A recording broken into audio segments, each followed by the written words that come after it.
Ganda nung hotel na pinag-stay namin dito sa Hyatt, Tokyo. So, dito raw ang night dito, isang night dito is around 35,000. Eh dahil yung ano ko, employee ng ano, so free. May mga free drinks, pagkain. Ang ganda nung ano.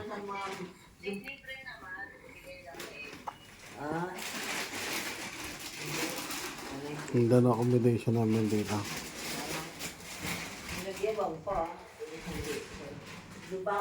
Yan. Kaya maganda pag trabaho ka din sa mga class na hotel. Class din yung mga free na accommodation mo. Ang ano ko lang dito, walang PD yung ano, yung CR nila automatic. Kapag ka nagugas ka, pipindutin mo lang yan. So parang ako yun naman, parang hindi ka madumihan ng kamay mo. So okay naman.